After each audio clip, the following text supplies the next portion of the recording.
let me briefly explain how North Korea works, especially economy. Some people ask me, those people who worked in North Korean like market, and then how they all own their money, right? So they can sustain. But technically, lawfully, all property, all government, all property and the land and all assets are government owned. It's a centralized economy, and there is no private ownership.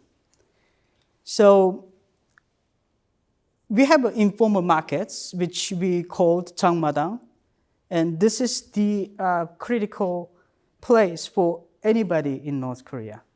People make a living through Changmadang, not the government distribution. Government distribution failed before 1990s. So in Changmadang, people are trade and then making money, and then they through the earning, and they make life. They were able to sustain their lives with family. There's only one family doesn't use Changmadang. That's Kim Jong-un family. Except that all high-ranking people, they're also buying stuff from Changmadang. No, government won't give you everything there. So Changmadang is really critical for anybody in North Korea. And what I'm saying is the currency, I described here, US and RMB dominate daily transactions. So I lived in China about 7 years. And then when I returned to North Korea, I never used the North Korean currency because it's useless. And if you have a dollar bill and then RMB, the Chinese yuan, and you can use whatever you want. So easily you can, exchange money through Changmadang or any department store and any places, restaurants. So we have a two exchange rate. One is government exchange rate and one is black market exchange rate. But mostly we ran black market exchange rate.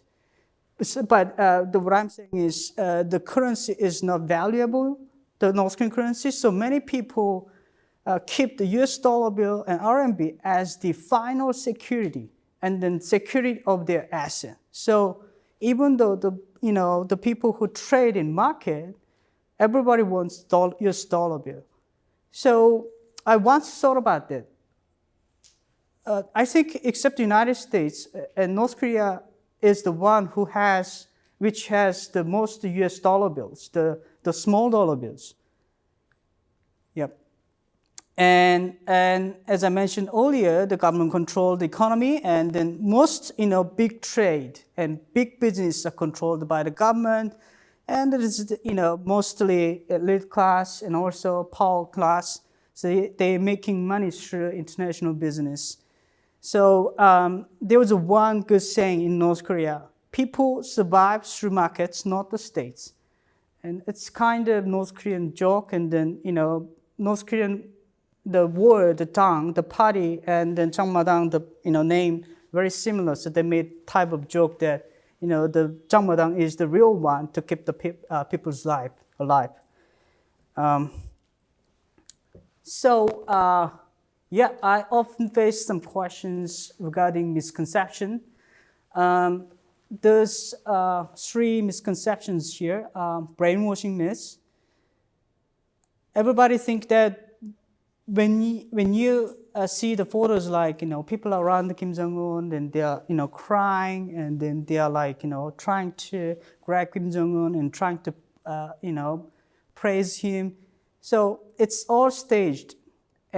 But when you're in that space, it's not you cannot control your body. It's more like emotionally and environment make you act like that. And also there was a request from the organizer that once the leader came to the stage, and then you have to stand up and you have to cry, and you have to act like this. So it's more like organized act. But after this, whole show, and if you ask the people, why did you cry? And then nobody said, I don't know. They don't know why they cried. So it's more like, a reaction to this whole thing, but it's not like a real, the loyalty. So, but what I'm saying is people, even though they brainwashed every day and they are gradually curious about our society and then gradually overcoming the regime's the narrative. So that's why information is critical right now, and this is kind of battle between brainwashing and then, education, re-education.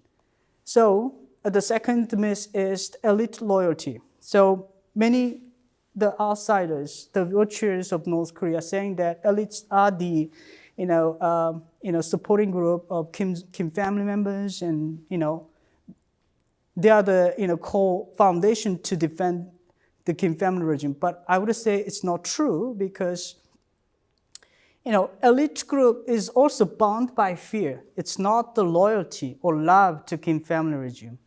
And so one person asked me, why you guys, escape, and then why other elite group, doesn't.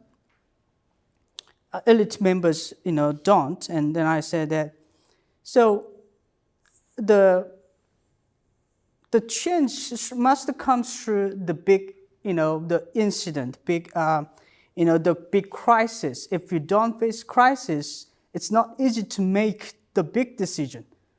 So that's why I escaped after Jang Song-taek's execution, witnessed lots of executions, and then I changed the mind, right? The whole family changed their mind. So the elite group, it's not the loyal group, but the other group in any time, in any place, who can return to Kim regime, who can, counter back against the Kim regime if they have a proper information. But now they don't know what to do. They don't know what's the next step after Kim regime. So they are not sure after the Kim regime. So that's the main reason they cannot act. And also, it's part of the reason I also explained the surveillance system. So, yeah, my conclusion of the elite myth is, elite slaves. They act, loyal in daytime, but in nights they, secretly watch South Korean dramas and also American movies, and also making money through like smuggling or international business. So it's not, loyal. They are not loyal to Kim regime. They are, trying to avoid this, the fear. And in that system, you cannot do anything against Kim regime right now. So I think they are waiting for the time.